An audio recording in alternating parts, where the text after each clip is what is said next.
Some secrets refuse to stay buried, even with the dead. October 15th, Greenwich Cemetery. Susan kneels at Daniel's grave, Emma in her arms, white lily on stone, heels behind her. Susan stands. White woman, 60, diamonds, ice eyes. "Ma'am, I'm sorry if—" "What is a black woman doing at my son's grave?" Words cut. "I knew Daniel, knew him." Victoria Whitmore, billionaire, steps closer. "A waitress? You think money once means you belong? Please, look at you. Cheap coat. You people see wealth, attach like parasites. That baby? You claim she's mine?" Groundskeeper looks away. Visitor records. Emma turns. Blue eyes, Daniel's eyes. Birthmark, left temple. Daniel's spot. Victoria's breath stops. Hand reaches. Drops. Frozen. The black waitress she called Parasite holds Daniel's face. What Victoria doesn't know, this woman is Daniel's widow. Every word recorded. In 48 hours, 200,000 people will see this video. Victoria Whitmore destroyed herself at her son's grave with one look at the child. Victoria Whitmore built an empire over 40 years. She eliminates uncertainty. Whitmore Industries owns commercial properties across Connecticut, New York, and Massachusetts. $1.2 billion in assets. 14-person board. When Victoria speaks, they listen. The Ice Queen of Greenwich. Control the narrative, control the outcome. Except Daniel. Daniel James Whitmore III. 28 when he died. June 6, 2023. 18 months ago. Minor car accident. Lost control on wet road. Hit a tree. Died 6 hours later at Greenwich Hospital. Victoria was there. Made the final decisions. Small funeral. Private. 30 people. Business associates. No girlfriend mentioned. Daniel focused on the company, she told everyone. His legacy would continue through Whitmore Industries. The board pressures her now. Name a successor. Victoria deflects. Not ready. She visits his grave monthly, brings white lilies. These moments, her only permitted grief. At the grave, alone, she remembers Daniel at 5, laughing. At 15, arguing. At 28, finally understanding. Understanding came too late. Victoria never sorted Daniel's apartment. His things remain untouched. Clothes, books, coffee cup in the sink. She protected Daniel his entire life. Right schools, right friends, right future. When he was 19, he dated someone Victoria disapproved of. The girl moved to California. When Daniel wanted art instead of business, Victoria convinced him otherwise. Art was hobby. Business was legacy. Victoria always knew best. At least she thought so. Driving away, she calls Martin Sterling, her attorney, 25 years. "Martin, something needs handling, discreetly." "Of course, Victoria." A woman at Daniel's grave, young, black, with a baby. Silence. Then, "I see. I need everything about her. 48 hours. Consider it done." Next call. Lawrence Brennan, private investigator. "Lawrence, Victoria Whitmore, Greenwich Cemetery, this afternoon between 1:30 and 2:30. Young black woman, approximately 25, with infant, name, address, employment, financials, everything." "Understood. 48 hours. Victoria hangs up. Greenwich passes. Manicured lawns, colonial homes, old money. 40 years building, protecting the Whitmore name. A woman at her son's grave. A baby with Daniel's eyes. She'll know soon. Then she'll handle it. She always does. 48 hours later, 15-page report. Confidential. Victoria's home office. Mahogany desk. Long Island Sound view. She opens the folder. Subject: Susan Marie Wilson, age 25, black. Waitress, Harborview Diner. Studio apartment, Stamford. 800 monthly. Annual income, 32,000. High school graduate. No criminal record. Credit score, 620. Relationship to Daniel Whitmore III. Employed, Harbor View Diner, 2021 to present. Daniel frequent customer, March 2021 to May 2023. Witnesses confirm 2 to 3 visits weekly, requesting Wilson's section. Relationship appeared romantic. Last sighting May 20th, 2023. Victoria's jaw tightens. Child information: Emma Grace Wilson, born June 20th, 2023. Father: unknown. No paternity test. Sole custody: Susan Wilson. No support payments. June 20th, 14 days after Daniel died. Conception: September 2022. Daniel still at home. Never mentioned Susan. Photographs: Susan at work, pouring coffee. Pretty. Young. Unremarkable. Susan at park, pushing stroller. Susan with groceries, baby on hip. Close-ups of the child. Victoria's breath stops. Not just the eyes. Everything. Face shape, mouth curve. That birthmark. Daniel had it. Victoria's mother had it. 4 generations of Whitmores. This child is Daniel's daughter. No doubt. Victoria closes the folder, sits back. Daniel had a child. With a waitress. Never told her. Grief first. A granddaughter. Daniel's daughter. Victoria will never know her. Daniel's gone, but part of him lives. Then anger. Daniel kept this deliberately. Why? Because Victoria wouldn't approve? Because she would what? Carmen Rodriguez, 2003, 21 years ago. Daniel's girlfriend. Latina. Hotel maid. Got pregnant. Victoria paid $50,000 to disappear. Carmen took it. Had abortion. Moved to California. Daniel was 16. Too young. Victoria did what was necessary. Daniel never forgave her. Is that why he hid Susan? Hid the baby? Victoria walks to window. The sound stretches gray. A granddaughter. Being raised with no resources. No Whitmore legacy. Daniel's daughter deserves better. Whitmore name. Fortune. Future. But Susan will want something. Money. Recognition. Claim on Daniel's estate. Maybe the company. $12 million. Plus 30% Whitmore Industries stake. If Emma's legal heir, if paternity's established, Susan controls that inheritance.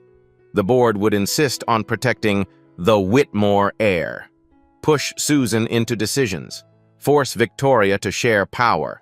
Unacceptable. Victoria calls Martin. I read the report. The child is Daniel's. File for emergency guardianship. Immediately. Victoria, we need strategy. Strategy's simple. Susan Wilson's 25, poor, unstable, minimum wage, studio apartment, unfit for a Whitmore. My granddaughter deserves better. Paint Susan as gold digger who surfaced after my son died. Optics. Wealthy white woman versus black single mother. I'm protecting my granddaughter. That's the story. Martin sighs. I'll draft papers. But if this goes to court, it won't. Susan Wilson has no resources. She'll fold. They always do. Victoria hangs up, opens folder, looks at Emma's photo. Daniel's eyes stare back. She whispers, I'm sorry, Daniel, but I'm protecting her, like I always protected you. Susan Wilson doesn't know Victoria exists until the letter arrives. October 18th, morning shift. Susan pours coffee, takes orders, wipes tables. Emma's at daycare 3 blocks away, $180 a week. Susan calculates constantly, rent, utilities, food, diapers. Maria leans over. Susan, you okay? Emma's teething. Rough night. You need help, call me. Maria's covered shifts when Emma was sick, brought groceries, one of few who knew about Daniel. He was crazy about you, Maria said once. Daniel, gone 18 months. Susan can't believe it. One day planning their future. Next, phone call, accident, nothing. She wasn't invited to the funeral, didn't know about it until after. Called the house once. Cold voice. The family is not receiving visitors. Susan didn't fight. She had Emma. That was enough. 2 p.m. Shift ends. Susan picks up Emma, Mrs. Anderson hands her over. Perfect today. They walk home. Studio apartment, Stamford. Small but clean. Susan checks mailbox. Bills, flyers, thick envelope, heavy paper. Wellington and Sterling Law, Greenwich, Connecticut. Susan's stomach drops. Upstairs, Emma plays with blocks. Susan reads, Petition for emergency guardianship in the matter of Emma Grace Wilson, minor child. Petitioner, Victoria Whitmore. Words blur. Susan reads 3 times. Victoria Whitmore, maternal grandmother, petitions for emergency temporary guardianship based on 1. Fitness concerns. Guardian. Susan Wilson demonstrates financial instability, substandard housing, insufficient resources. 2. Best interest. Minor child is Whitmore estate heir, requires stable environment befitting status. 3. Immediate risk. Current conditions pose developmental and safety risks. 12 pages. Legal terms Susan Googles. Unfit mother. Unsuitable environment. Questionable moral character. They're calling her bad mother. Trying to take Emma. Emma's building block towers. Concentration, falls, laughs, starts again. Susan's raised Emma alone 15 months. Fed, bathed, stayed up nights, sang, taught walking. Emma's first word, Mama. Now some stranger wants her. Susan calls the letterhead number. Wellington and Sterling Law. I received a letter about my daughter. I need 1 moment. Hold music, heart pounding. Martin Sterling, how may I help? My name is Susan Wilson. You sent a petition. About Emma. Ah, Ms. Wilson, Mrs. Whitmore's case. You received the documents? You're trying to take my child. Mrs. Whitmore seeks what's best for her granddaughter. Emma's my daughter. I'm her mother. No one disputes that. However, concerns about Emma's living situation. Mrs. Whitmore can provide resources, education, opportunities. I provide for my daughter. On waitress salary, studio apartment. Be realistic. Mrs. Whitmore offers private schools, healthcare, trust fund. Can you? Susan's voice breaks. I love my daughter. Love doesn't pay for college. Mrs. Whitmore is offering Emma the life she deserves. Consider Emma's best interest. When's the hearing? November 1st. You're welcome to retain counsel, though legal battles are expensive. Mrs. Whitmore has significant resources. Consider settling amicably. Settling? Generous visitation. Financial support. In exchange for shared custody. Think about Emma. He hangs up. Emma crawls over, head on Susan's lap. Mama sad? Susan strokes her hair. Mama's okay? But she's not. November 1st is 13 days away. No lawyer, no money. Susan Googles free legal aid. Waiting list, leaves message. Next day, Child Protective Services. Patricia Brennan, clipboard, forms. Home evaluation. May I come in? Susan has no choice. Brennan walks through, takes notes, opens refrigerator, checks bathroom. Emma's crib, second-hand but sturdy. Clothes, clean but worn. How long here? 2 years. Full-time work? Waitress. Harbor View. Who watches Emma? Daycare, 3 blocks away. Cost? $180 weekly. Brennan writes, Significant portion of income. I manage. Your relationship with Daniel Whitmore?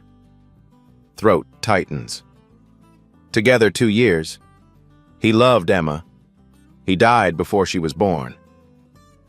Financial support? He helped. Cash. He was planning. Susan stops.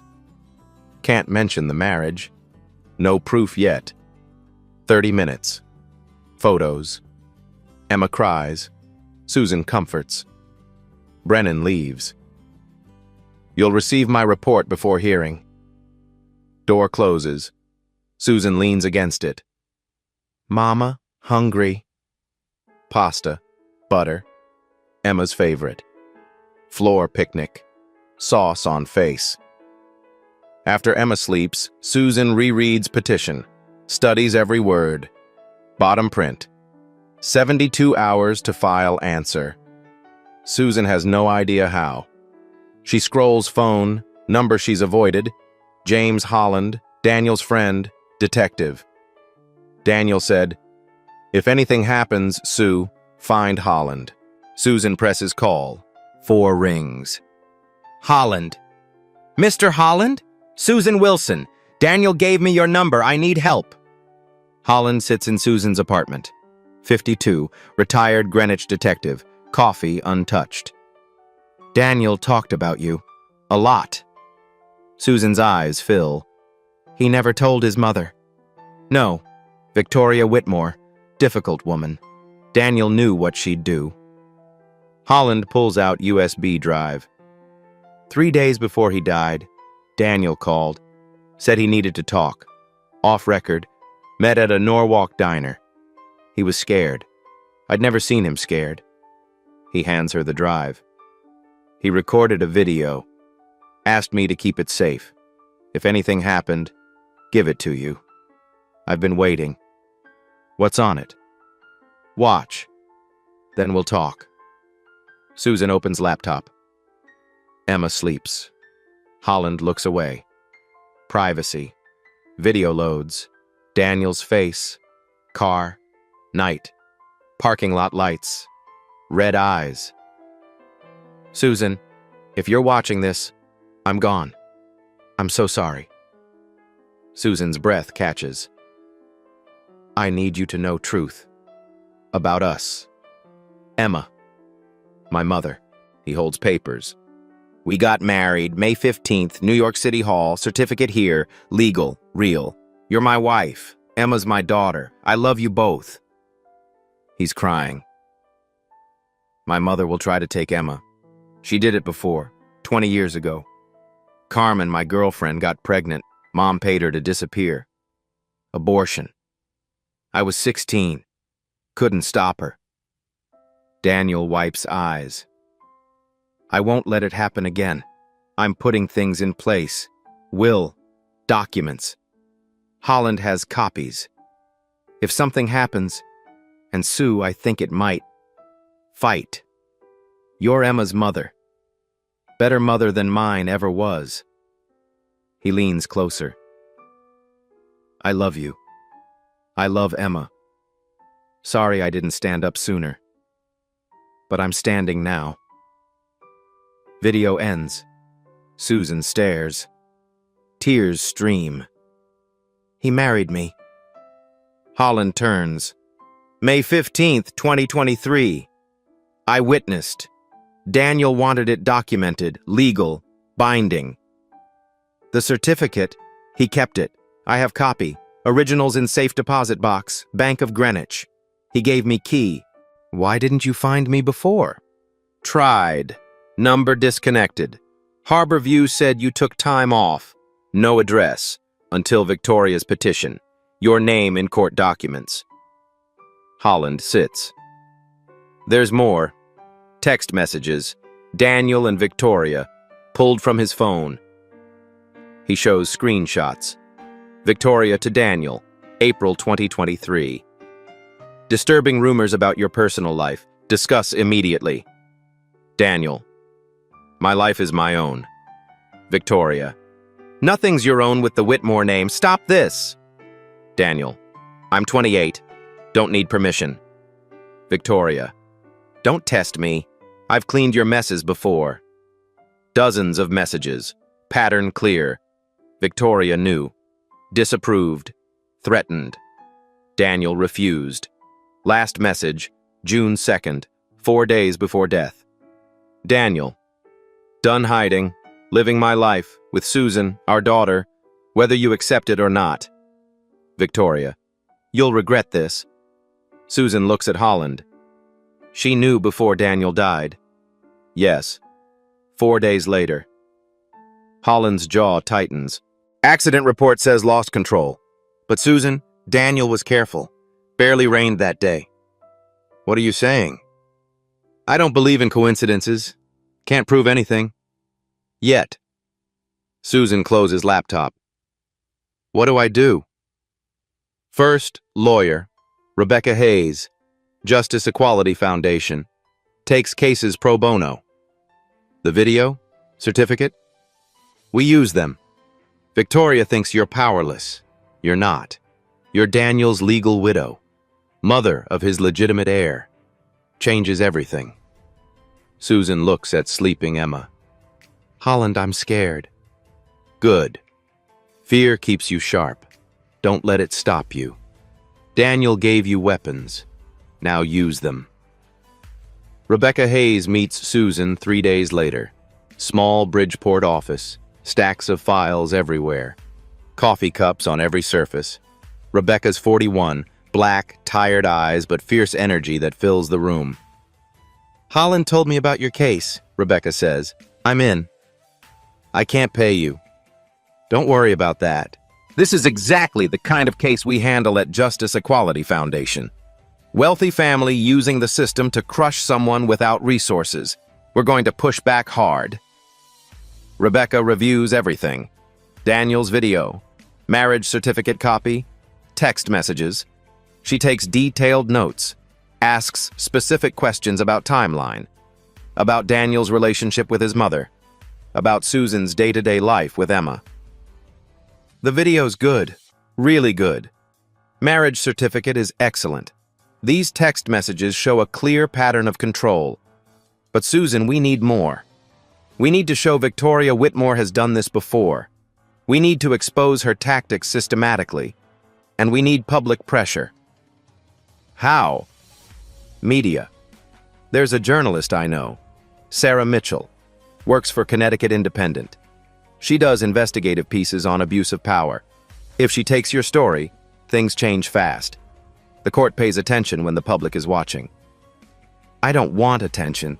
I just want Emma. I understand. But right now, Victoria's narrative is concerned grandmother protecting her grandchild. We need to flip that completely. Show the truth. Wealthy woman using money and lawyers to steal a child from her fit mother. The truth is powerful, Susan. We just need to tell it loudly.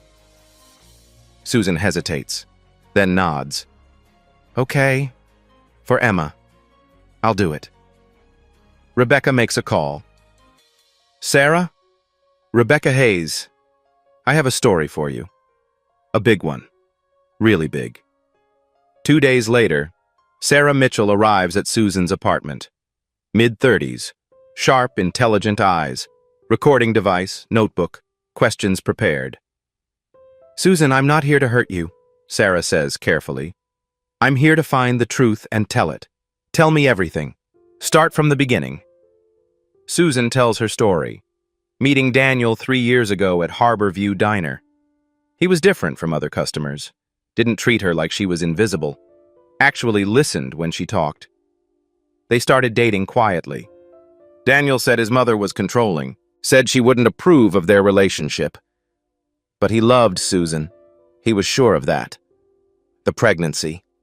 Daniel's excitement. His plans. The secret marriage at City Hall. Daniel saying they'd tell Victoria together when the time was right. His growing anxiety in those final weeks. The accident. The sudden death. The silence from his family. Susan raising Emma alone. No demands. No contact, just surviving. Then the petition, the shock, the fear. Sarah asks careful questions. Did you know Victoria Whitmore before this? I'd never heard her name until the petition arrived. Daniel called her mom or mother. I didn't know her first name. Didn't know about Whitmore Industries. I'm not from that world. Daniel never mentioned his mother trying to interfere with your relationship. He said his mother was controlling, that she'd disapprove of me because I wasn't from their background, but he said we'd handle it together, that he'd protect us. Then he died, and I thought that was it. I never imagined she'd come after Emma. Sarah makes extensive notes. I'm going to dig into Victoria Whitmore's history, see if there's a pattern here. Holland mentioned something about a previous girlfriend. Carmen Rodriguez, 20 years ago. Victoria paid her $50,000 to disappear. Carmen had an abortion. Sarah's eyes light up. This is the pattern she needs. That's a strong lead. Do you have any information about her? Where she is now? No. Just what Daniel said in the video. He was devastated about it. Said his mother destroyed his chance at being a father back then. He was only 16. I'll find her. If she's willing to talk, this changes everything.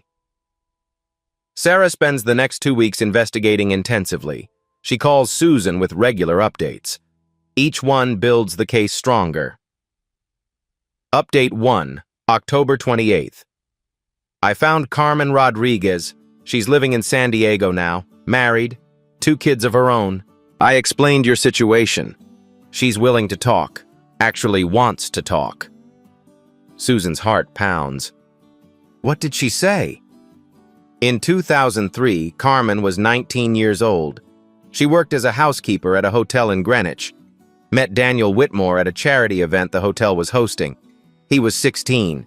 They dated for 6 months. She got pregnant. Daniel wanted to keep the baby. Carmen wanted to keep the baby. Then Victoria Whitmore showed up at Carmen's apartment one day, alone, brought a lawyer, offered $50,000 to make the problem go away. Carmen was 19, scared, working minimum wage. Victoria told her she'd destroy her life if she didn't take the money, said she'd make sure Carmen never worked again. That immigration would investigate her family. Carmen was terrified. She took the money, had an abortion, moved to California, never spoke to Daniel again. Oh my God. Carmen's willing to go on record. She's tired of carrying the secret. She says Victoria told her, and I quote, "Girls like you don't belong in our world. Take the money and disappear.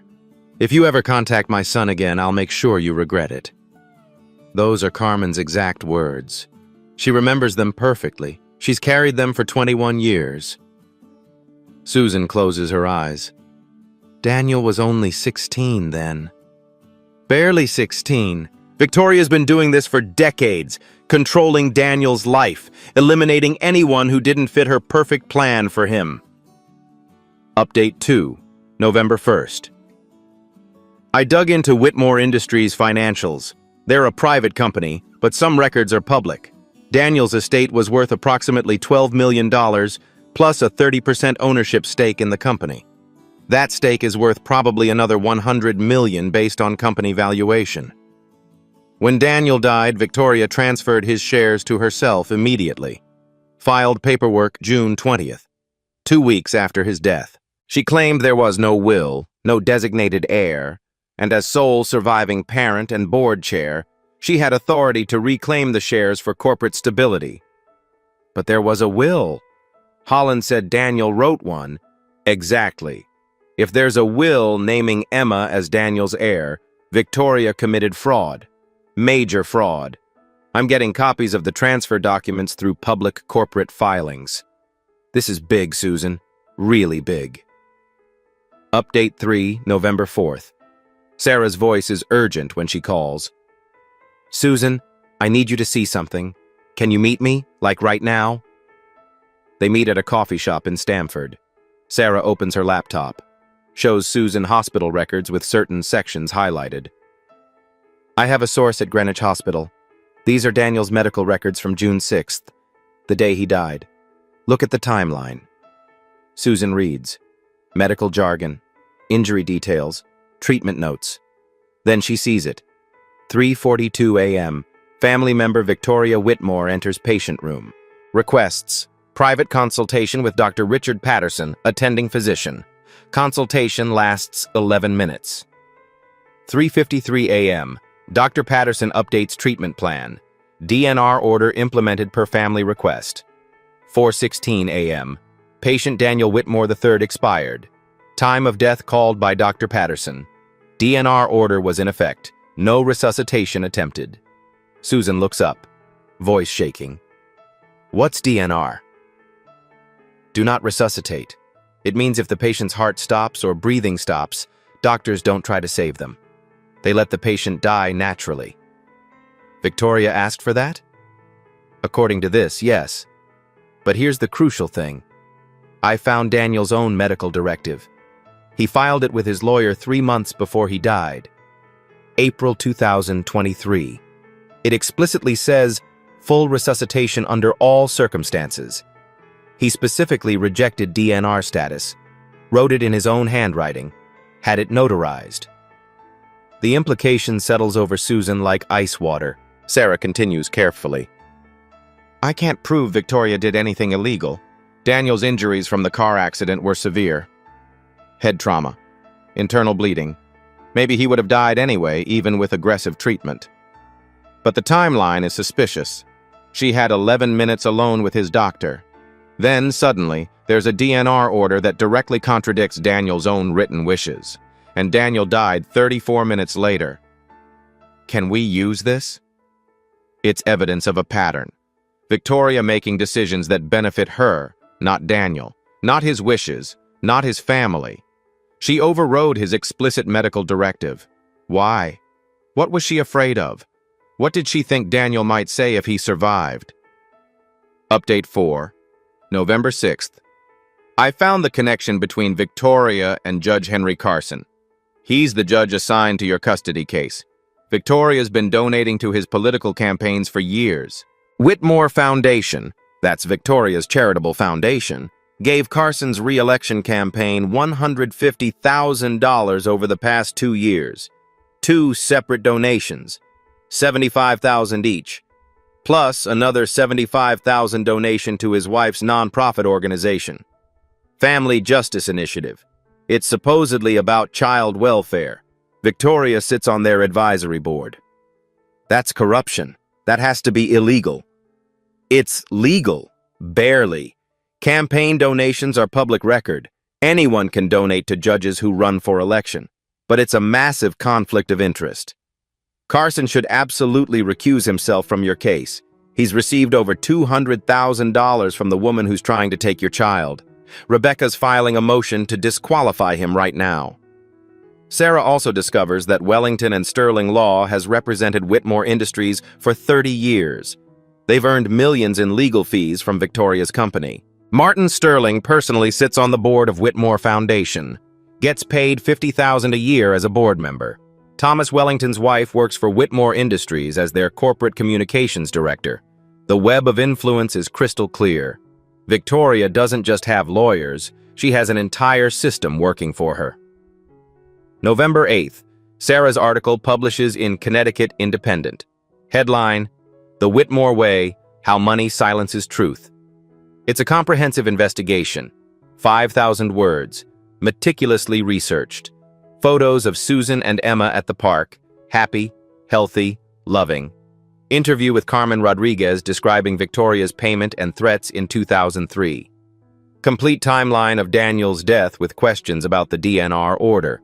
Financial connections to Judge Carson detailed with public records. The marriage certificate image. Excerpts from Daniel's video where he says, "My mother will try to erase you." The article goes viral immediately. 10,000 shares in the first hour. 20,000 by noon. 50,000 by end of day. Comments flood in. This is disgusting. Victoria Whitmore should be in jail, not in court trying to steal a baby. Rich people think they can buy anything, even children. This has to stop. Justice for Susan and Emma, the system is broken. Local news picks it up. Then regional news. By evening, CNN mentions it in their news roundup. By night, it's trending on social media. #Justice for Susan. #Emma deserves better. #Whitmore exposed. Rebecca calls Susan, voice excited. This changes everything. The court will have to take notice now. Victoria can't hide behind her lawyers anymore. The public is watching. Judges don't like making decisions that look corrupt when the whole world is watching. But Susan doesn't feel victorious. She feels exposed, vulnerable. Her face is online. Her story is public. Strangers are debating her life, analyzing her choices. Some comments are supportive. Others are cruel. She's just after money. Gold digger with a baby. Why didn't she come forward when Daniel was alive? She holds Emma close that night. I'm sorry, baby.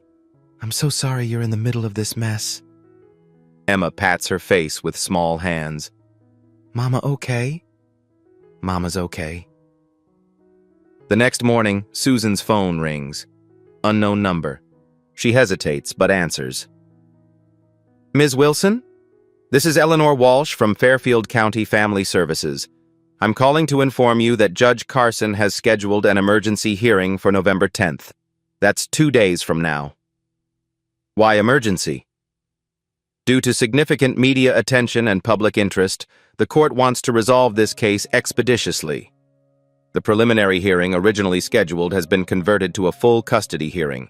You and your counsel should be prepared to present your entire case.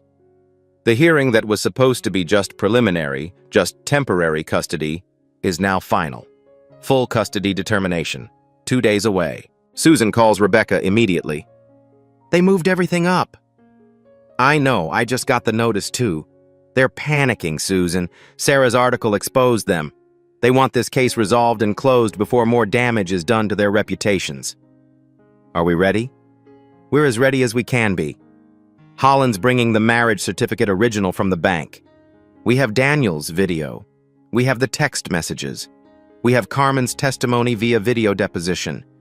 We have Sarah's investigation showing the pattern. And we have you. A mother who's done absolutely nothing wrong except love her daughter and be poor. That's not a crime, no matter what Victoria Whitmore thinks.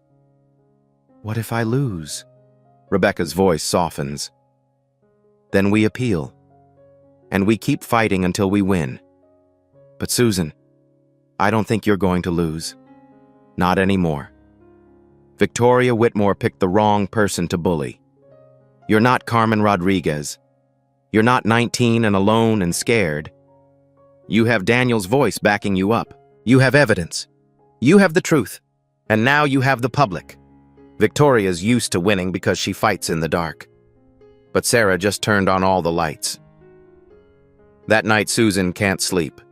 She watches Emma sleeping peacefully, memorizes every detail of her face, the way she sleeps with one arm above her head, the little snore, the peaceful expression. Her baby.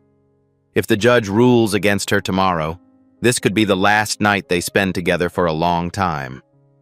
Susan whispers into the darkness, Daniel, if you can hear me wherever you are, I'm trying. I'm fighting for Emma just like you asked me to. I hope it's enough. God, I hope it's enough. The wind outside makes the window rattle softly. Susan imagines it's Daniel answering, telling her to be strong, that she's doing the right thing, that Emma will be okay. She has to believe that. Because if she doesn't believe it, she'll fall apart. And Emma needs her strong. What scares you? Is it the way powerful people manipulate systems? Drop a comment below. And stay. This story isn't over. Victoria reads Sarah's article at 6 a.m. Hands shake with rage. 7 a.m. Phone call to Sterling. Did you see it? I saw it. Drafting response. Response? They're calling me criminal, accusing me of murder. Article doesn't say that explicitly, but implications are damaging. We'll issue statement. Defamation suit if necessary. I want that journalist destroyed. Susan Wilson destroyed. Victoria, listen. Optics are bad, very bad. Wealthy white woman versus young black single mother? Public sides with her. Be strategic. Strategic? My reputation's being dragged through mud. Then rebuild it. Carefully. Emphasize concern for Emma. Desire to provide. Paint Susan as someone who surfaced after Daniel died, looking for money. She claims they were married. Contest it. Question certificate authenticity. Suggest forgery. Holland witnessed it. Retired detective. Discredit Holland. Imply he's paid by Susan's lawyers. Victoria, we have resources. Use them. Victoria hangs up. Calls Thomas Wellington. Thomas, I need your firm to go harder. Bury them in motions, discovery requests, depositions. Make this so expensive Susan gives up. Victoria, hearings in 2 days. After the hearing. If we don't win, make her life hell. Tie this up for years. She can't afford it. Eventually, she'll settle. I have to advise against... I'm not asking advice, giving instructions. Your firm's earned millions from Whitmore Industries. I expect results. Silence. Understood. Next call, Lawrence Brennan. Follow Susan Wilson. Document everything. Where she goes. Who she sees. Late picking up child. Has a drink. Looks at phone crossing street. I want ammunition. Mrs. Whitmore, this could be harassment. It's monitoring, ensuring Emma's safety. Do it. Within hours, Susan notices. Gray sedan follows to work. Parks across from diner. Same car near apartment, near daycare. Susan tells Rebecca. Intimidation. Document it. Take photos. Actually helps us. But doesn't feel like help. Feels like being hunted. Susan's landlord calls. Need to talk about your lease. What about it? Complaint, noise, unauthorized occupants. Unauthorized? Emma's my daughter, living here since birth. Lease specifies 1 occupant. Studio apartment, where else would she live? I'm sorry. Need you to address this or consider lease termination. Susan hangs up. Knows what's happening. Bank calls. Hold on your account. Dispute regarding estate funds. What estate funds? I've never received anything. Flag says potential fraud investigation. Freeze pending resolution. That's my rent money. Grocery money. Sorry. We comply with legal requests. $600 frozen. Everything until next paycheck. Maria lends money. This is wrong, Susan. They're destroying you. They're succeeding. Daycare calls. Anonymous complaint about Emma. Alleging late drop-offs, unauthorized pickup persons, appears malnourished. All lies. Required to investigate, documenting everything. Any lateness, any issue, we report to child services. Never been late. Emma's healthy, happy. But now under microscope. Evening email. No return address. Drop this case. Take settlement. Or things get worse. You can't win against Victoria Whitmore. No one can. Susan shows Rebecca. Witness intimidation. Filing with court. Victoria's people digging their own grave. But Susan feels crushed. Holland visits. Coming after me too. Greenwich PD Pension Board reviewing my conduct. Implying corruption. Bribes. Bullshit. But it's distraction. Sorry, Holland, didn't mean to drag you. Don't apologize. Daniel was my friend. This gestures at harassment. Proves Victoria's scared. She only attacks when losing. And Sarah publishes follow-up. Whitmore Industries, a pattern of intimidation. Documents PI following Susan. Frozen bank. Landlord pressure. Daycare complaints. Emails to Harborview suggesting they're harboring someone under investigation. Public outrage intensifies. Victoria's PR responds, Mrs. Whitmore simply exercises legal right ensuring granddaughter's safety. Accusations are defamatory. Ms. Wilson's team manufactures media circus distracting from legitimate fitness concerns. Clinical, professional. Makes Susan sound like villain. November 9th, night before hearing. Susan sits on floor. Emma asleep. Rebecca called with strategy. Holland confirmed testimony. Sarah promised courtroom presence. But Susan's exhausted, terrified. Phone rings, unknown number. Almost doesn't answer. Hello? Susan Wilson? Woman's voice. Older, shaking. Yes? Carmen Rodriguez. Read what's happening. What Victoria's doing. Wanted to call. Tell you, you're not alone. She did this to me. But you're stronger than I was. Don't let her win. Throat tightens. Thank you. Should have fought 20 years ago. Didn't. Too scared. But fighting now.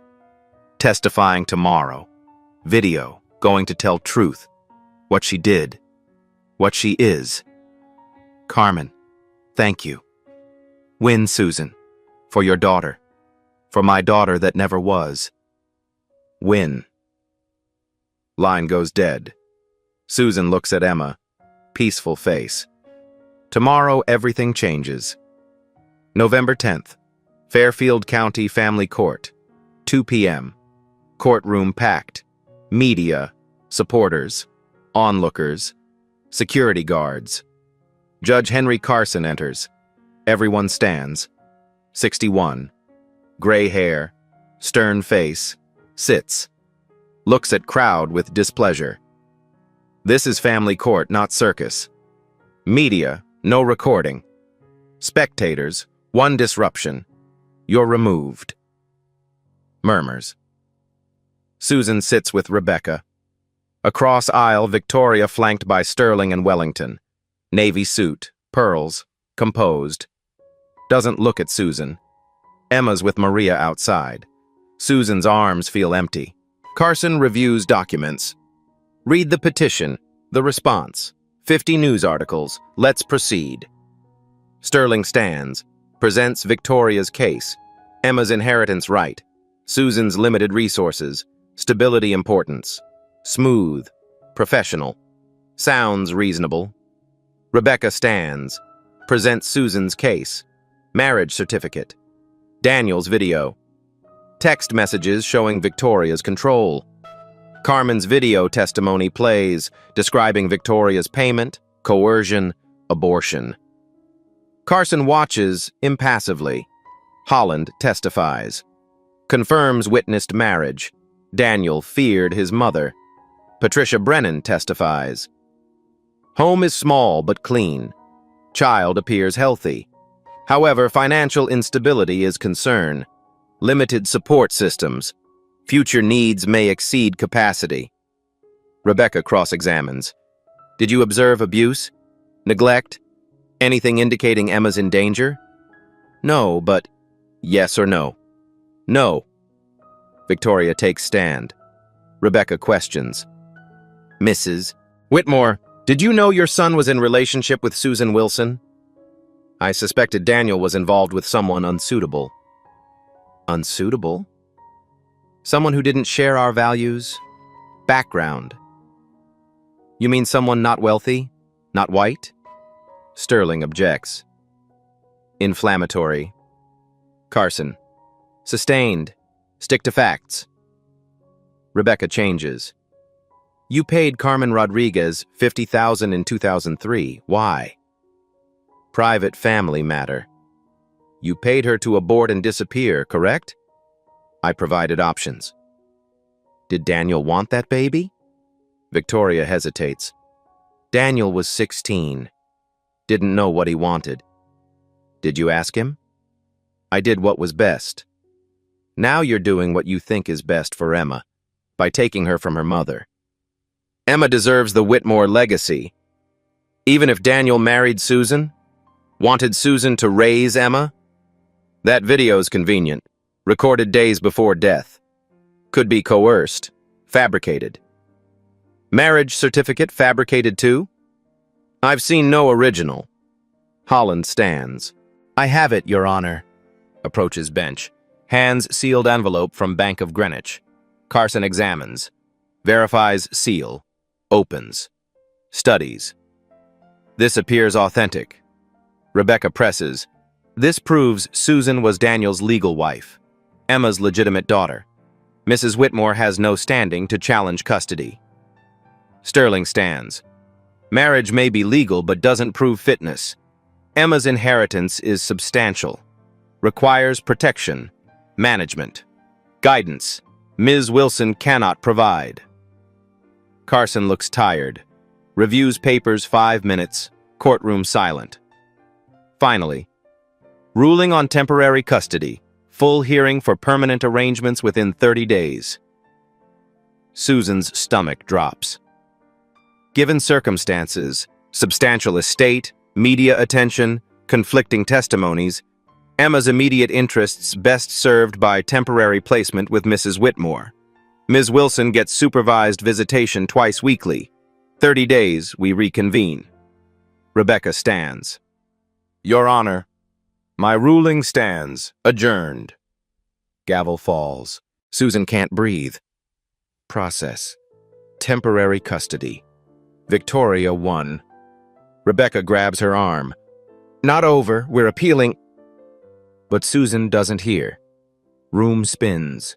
People talking. Moving. Victoria stands. Walks toward exit. Stops near Susan. Eyes meet. Victoria says quietly, "You can't win this. Never could." Gone. Outside, Susan hands Emma over. Court officer supervises. Emma's in Maria's arms, confused. "Mama?" Susan takes her, holds tight, breathes baby shampoo, kisses forehead. "Mama has to go away a little bit, baby, but I'll come back. Promise, promise." Emma starts crying. "No! Mama, Mama!" Victoria's driver pulls up. Black sedan. Officer gently takes Emma. Emma screams, reaches for Susan. "Mama!" Susan's tears fall. Can't stop. "I love you, Emma. Mama loves you so much." Car drives away. Emma's face pressed to window, crying, reaching. Susan collapses. Rebecca catches her. Holland's there. Susan can't speak. Think. Daughter gone. "I lost her," Susan whispers. "Lost my baby." If you've ever felt the system was rigged, comment below. And please, stay. Susan's fight isn't finished. Video goes viral within an hour. Someone filmed Emma being taken, Emma screaming. Susan's face, broken. Cold efficiency. Posted to social media. Shared. Shared again. 3 hours, 200,000 views. 6 hours, trending nationally. Comments. Heartbreaking. Baby belongs with mother. Victoria Whitmore is a monster. System is broken. Rich people buy children. Evening, protests begin. 20 people outside courthouse with signs. Justice for Susan and Emma. Money can't buy love. Next morning, 300 people. Local news covers. National picks up. Change.org petition. Return Emma Wilson to her mother. 24 hours, 125,000 signatures. Sarah's article, Baby Emma, the granddaughter torn between truth and money.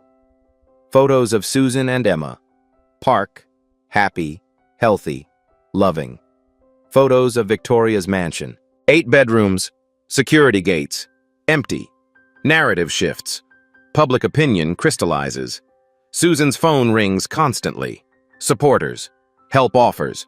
GoFundMe starts without permission. 30,000 in 2 days. But Susan can't feel hope. First supervised visit November 12th, 2 days after losing Emma. Victoria's mansion, 10 a.m. Eleanor Walsh, court-appointed supervisor, meets her. 30 minutes, Ms. Wilson. I'll be present. Susan nods. Walks through marble foyer. Enormous house. Cold. No toys, no warmth. Emma's in sitting room, blocks on Persian carpet. Nanny hovers. Emma sees Susan. Face lights. "Mama!" Runs. Susan catches her. "Hi, baby." "Hi." Emma clings. "Home? Go home?" "Not today, sweetheart. But soon. Mama's working on it." Floor, blocks. Susan reads book she brought. Emma settles in lap. Eleanor watches. Takes notes. 30 minutes pass quickly. "Time's up. Please. 5 more minutes." "Can't. Court orders are specific." Susan hugs Emma. "I have to go, but I'll be back. Promise." Emma cries, "No! Mama, stay!" Nanny takes Emma. Susan leaves, hears Emma screaming. Outside, car. Cries 20 minutes. Phone rings. Rebecca. "Susan, we got something. Big." "What?" "Paralegal at Wellington and Sterling, working your case. Saw internal emails. Strategy. How to isolate target. Apply financial pressure. Expedite removal. She'll testify. Leak emails." Heart pounds. Why? Conscience. Has daughter. This case made her sick, risking her job. Doing it anyway. What do they say? I'll send them. But Susan? They're damning. Show Victoria orchestrated everything. Frozen account. Landlord pressure. PI. All documented. Writing. Can we use this? Absolutely. Filing emergency motion. Requesting immediate return based on new evidence of bad faith. Hearings November 18th. 6 days. 6 days, hold on. That night, Susan reads leaked emails. Sterling to Wellington, October 20th. Victoria wants full court press. Make life difficult for Wilson. Freeze assets if possible. Pressure employer. Document missteps. Goal. Force capitulation. Wellington to Sterling, October 22nd. Investigator reports Wilson exemplary mother, no leverage, proceeding with financial pressure. Sterling to Victoria, October 25th. Wilson retained counsel, Rebecca Hayes, justice equality, complicates matters. Hayes is competent. Settle before more media. Victoria to Sterling, October 26th. No settlement. I want that child. Do whatever's necessary. Your firm's well compensated. I expect results. Susan stares. Black and white proof. Forwards to Sarah. Tomorrow's headline will finish this. November 18th. Emergency hearing. Same courtroom. Different energy. Judge Marion Fletcher presides. Carson recused after Sarah's article exposed campaign donations. 56. Black woman, former prosecutor. No nonsense. Enters. Everyone stands. Sits. Looks at both sides. Reviewed the motion. Reviewed evidence. Mr. Sterling, Ms. Hayes, approach. Bench conference. Whispered. Heated. Sterling argues. Rebecca counters. Fletcher's face hardens. Waves them back. Before proceeding, I'll address something. Emails submitted by respondent show troubling conduct. I'm ordering ethics investigation into Wellington and Sterling, separately ordering state attorney to review whether Mrs. Whitmore violated laws regarding witness intimidation or obstruction. Victoria's face pales. Now, custody matter. Ms. Hayes, additional evidence? Yes. Daniel Whitmore's original last will and testament.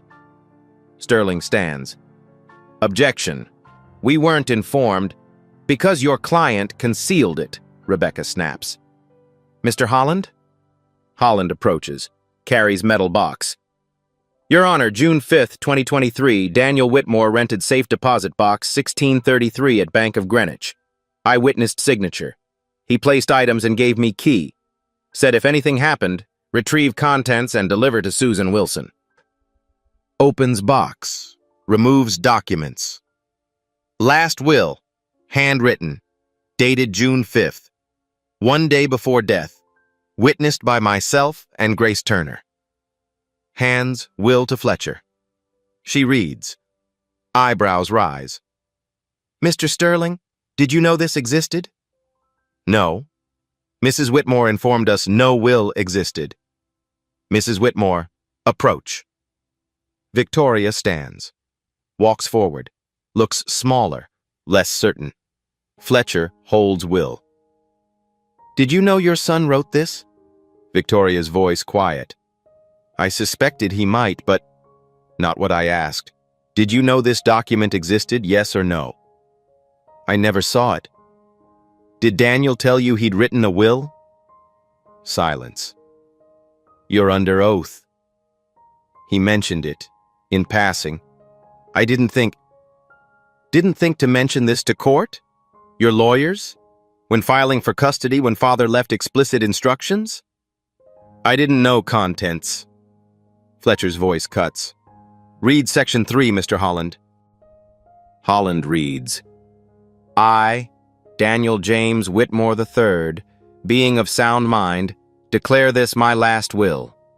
To my wife, Susan Marie Wilson Whitmore, I leave my eternal love and trust. To my daughter, Emma Grace Whitmore, I leave my 30% Whitmore Industries ownership and full trust balance, currently $11.8 million. I appoint Susan Wilson Whitmore as Emma's guardian and sole trustee until age 25. Pauses. Continues. Section 4.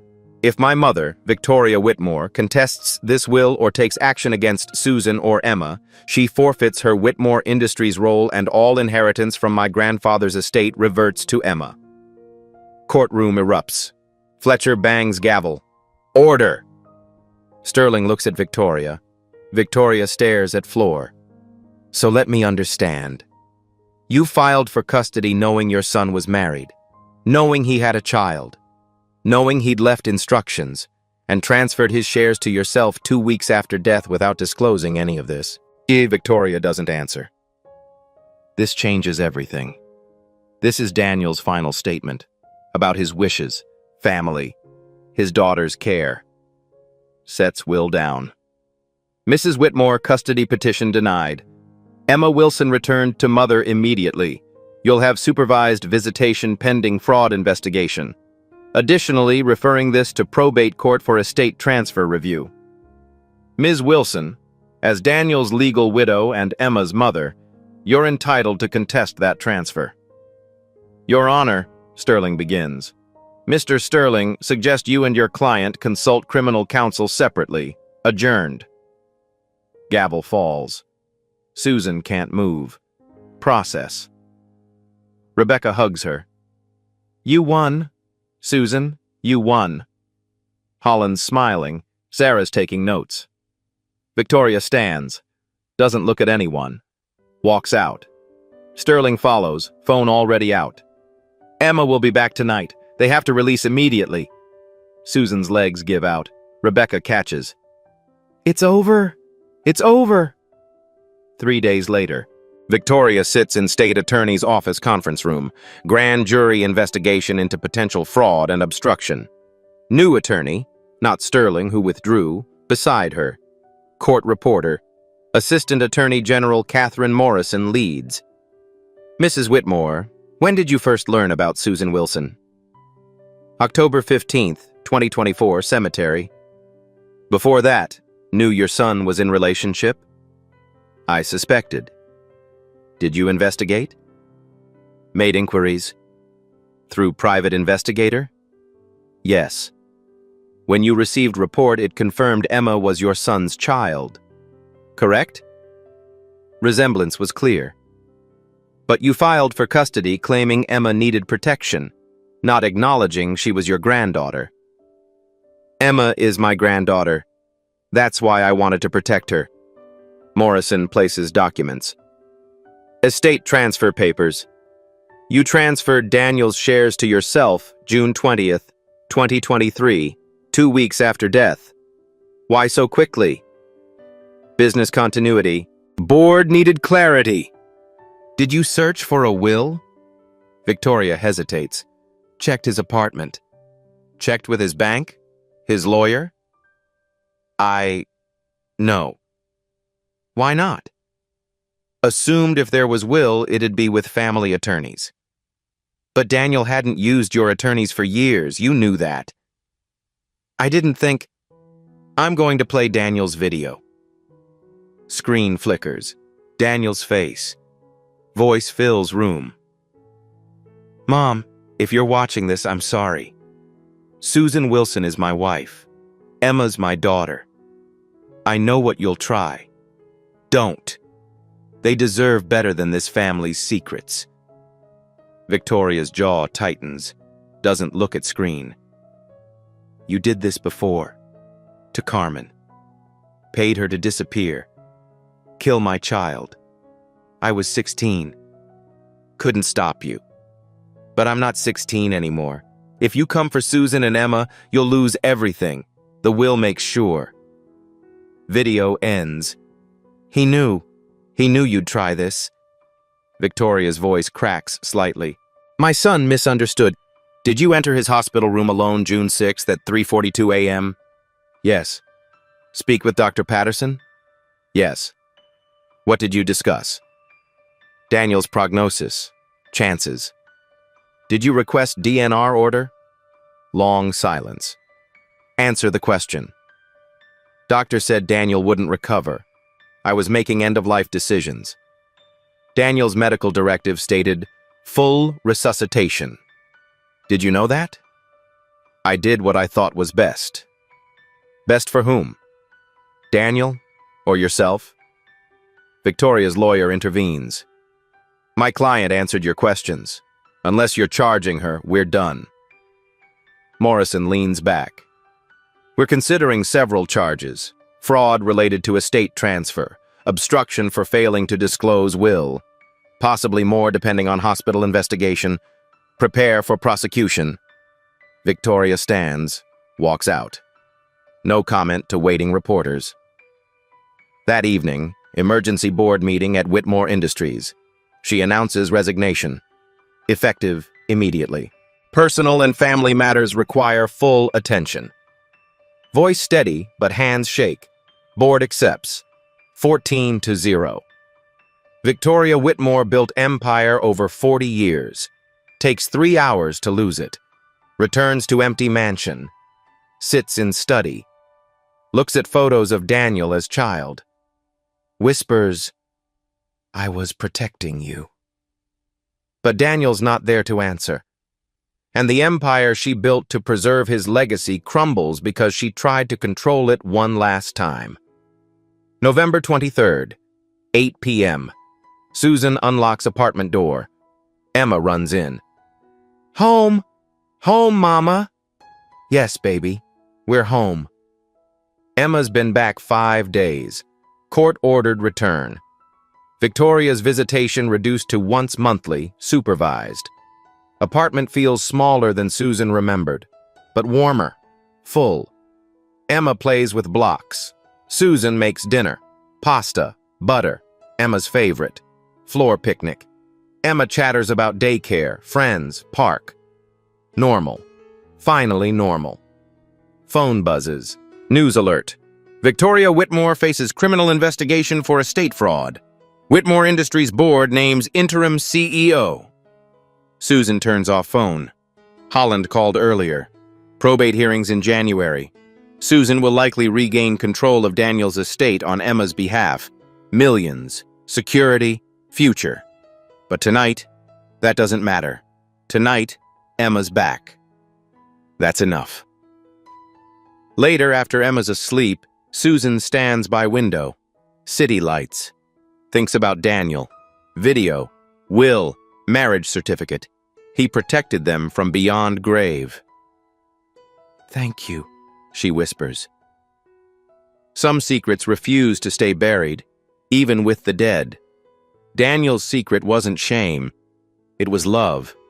And love, it turns out, is louder than money, stronger than power, more permanent than empires. Emma will grow up knowing her father fought for her before she could speak, knowing her mother fought harder. Victoria Whitmore still has her mansion. Susan Wilson, has her daughter. Only one of them won. Truth survives those who try to bury it. Justice doesn't always come easy, but it comes. If this story moved you, share it. Subscribe for more stories where truth triumphs. Comment below, do you believe the justice system protects everyone equally?